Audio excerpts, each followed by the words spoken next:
Hello my dear friends, welcome to our YouTube channel. मेरा नाम है मयूरी भागवानी और आज मैं आपके लिए फिर से हाजिर हूँ तीसरी बार दिन में। ठीक है। और मैं आपके लिए लेकर आई हूँ प्रीलिम्स संग्राम यानी कि करंट अफेयर्स बेस्ड क्विज। और इसमें मैंने कोशिश की है कि जितने भी एमसीक्यूज हों वो यूपीएससी पैटर्न पे अलाइन करने की कोशिश मैंने आपके लिए की है।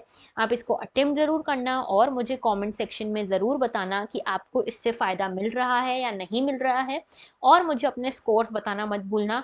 Ultimately your support is my only motivation. तो आप लोग सपोर्ट जितना करोगे उतना ये जो इनिशिएटिव है आगे जाएगा।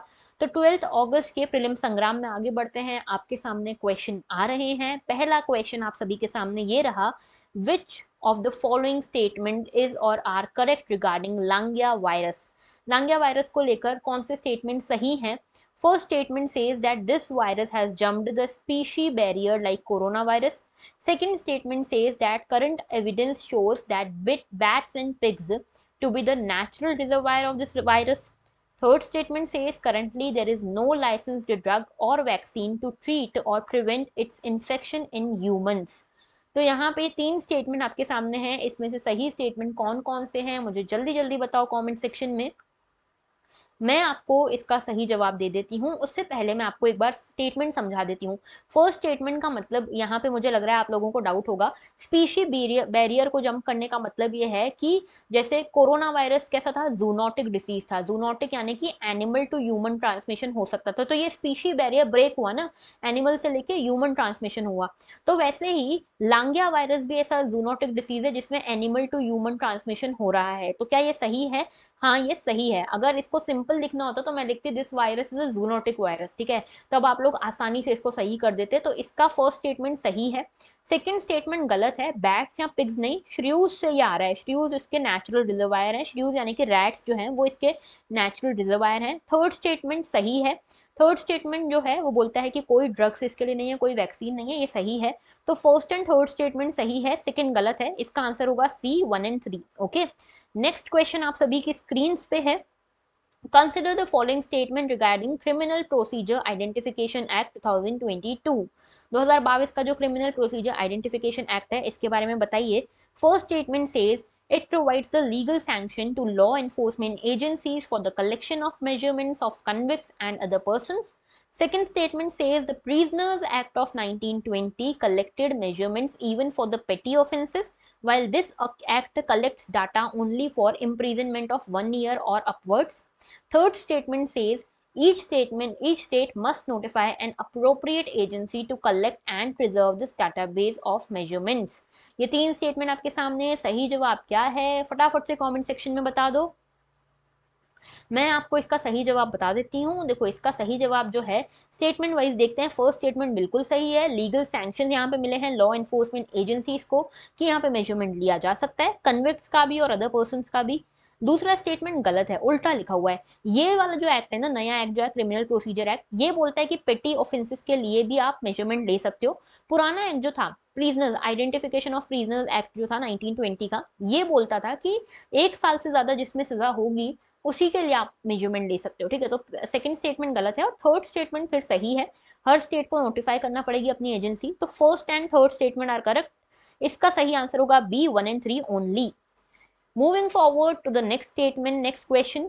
Arrange the following countries based on the percentage of digital currency owned by their population highest to lowest. Digital currency कौन कितनी ओन करता है, हाईएस्ट टू लोएस्ट बताना है। ये 6 ऑप्शन आपके सामने हैं। करेक्ट ऑप्शन बताओ, सीक्वेंस वाइज यहाँ पे चूज करो और फटाफट से कमेंट सेक्शन में अपने आंसर्स बताओ। मैं आपको इसका सही आंसर बता देती हूँ। इसका सही आंसर है बी 415326। बेसिकली याद ये रखना था जो आज ही रिपोर्ट हमने डिस्कस करी थी। ये यहाँ पे देखो रिपोर्ट जो आई है उसमें पता चलता है कि यूक्रेन में जो है सबसे ज़्यादा पॉपुलेशन है जो क्रिप्टो करेंसीज डिजिटल करेंसीज को ओन करती है। इसके बाद 7th नंबर पे है इंडिया। तो यहाँ पे याद रखना फोर्थ, तो फर्स्ट आएगा यहाँ पे फोर्थ ऑप्शन, उसके बाद लास्ट आएगा 6th। ठीक है, इसके पहले इंडिया के पहले यूएसए है। ठीक है, तो ये आ गया 2। और इस हिसाब से आप देख सकते हो 4-1, यानी कि यूक्रेन के बाद है रशिया, रशिया के बाद है वेनेजुएला, वेनेजुएला के बाद है सिंगापुर, सिंगापुर के बाद यूएसए और लास्ट में है इंडिया। इंडिया 7th नंबर की कंट्री है। ठीक है, ओवरऑल। आगे बात करते हैं, नेक्स्ट है कंसिडर द फॉलोइंग पेयर्स।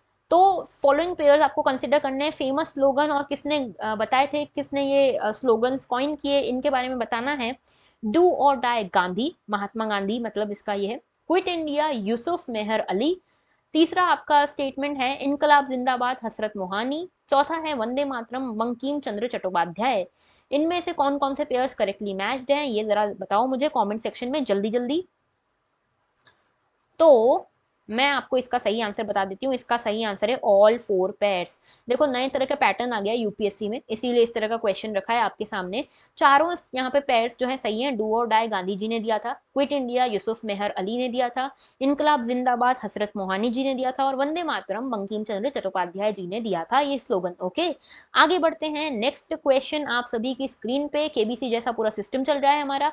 फटाफट से बताओ ये यूएनएससी के बारे में कौन कौन से स्टेटमेंट सही हैं, यूएनएससी रेजोल्यूशन के बारे में। पहला स्टेटमेंट है in order to be passed such resolutions require unanimous backing of all 15 members permanent and non permanent of UNSC. Second statement says UNSC resolution 1267 pertains to empowering financial action task force on curbing financing of terrorist activities।